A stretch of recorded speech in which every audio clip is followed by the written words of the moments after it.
Comment Marvel Studios pourrait introduire Miles Morales dans le MCU?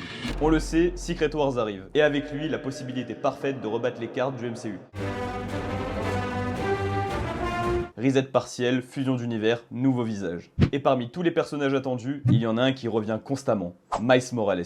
Il existe deux manières vraiment solides de l'introduire. La solution la plus directe, s'inspirer de Secret Wars. Dans le comics, Miles survit à la destruction de l'univers Ultimate et se retrouve intégré à la continuité principale Marvel. Son rôle est discret, mais symbolique. Il prouve qu'il peut exister ailleurs que dans son monde d'origine. Le MCU pourrait faire exactement la même chose. On introduirait un Miles Morales venant d'un autre univers, un Miles qui a déjà un peu d'expérience, un Miles qui a déjà perdu Peter Parker, comme dans Ultimate Spider-Man, où la mort de Peter Parker est un élément déclencheur de la naissance en tant que Spider-Man. Ce serait un Miles entre 16 et 20 ans, pas un débutant, quelqu'un qui a déjà vécu le traumatisme, et là, il arrive dans l'univers du Spider-Man de Tom Holland. On serait sur une dynamique proche des jeux Marvel Spider-Man et Marvel Spider-Man 2. Peter plus expérimenté, Miles plus instinctif, plus émotionnel. Deux visions du héros. Il ferait équipe dans un deuxième film avec un vrai passage de flambeau progressif. Peter ne serait pas remplacé brutalement, il formerait Miles. Et dans la conclusion de la trilogie, la mort du Spider-Man de Tom Holland. Un sacrifice, un acte héroïque ultime. Et Miles deviendra alors le seul Spider-Man du MCU.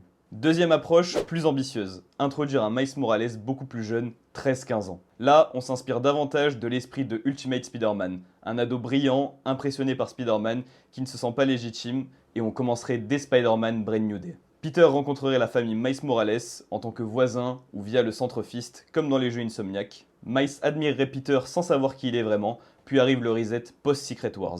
Et là, l'émergence d'entreprises comme Oscorp ou Alchemax. Exactement comme dans l'univers Ultimate où Oscorp est à l'origine des deux morsures d'araignée. Et donc, nouvelle araignée, nouvelle expérimentation, nouvelle génération. Miles obtient ses pouvoirs. Mais contrairement à Peter, il a peur. Comme dans les jeux, comme dans les comics Ultimate, Miles doute énormément. Il ne veut pas être Spider-Man, il pense ne pas être à la hauteur du symbole. Le deuxième film montrerait alors cette peur. Peter deviendrait mentor, pas juste un modèle lointain, un vrai guide. Et dans le troisième film, on conclut l'arc de Peter Parker, par sa mort. Pas juste un choc scénaristique, mais un écho direct à l'Ultimate Universe où la disparition de Peter est ce qui pousse Miles à assumer ses responsabilités. Miles, qui jusque-là refusait son destin, comprend enfin la phrase que Peter Parker portait.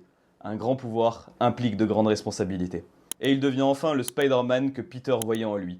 Pas un remplaçant, un héritier.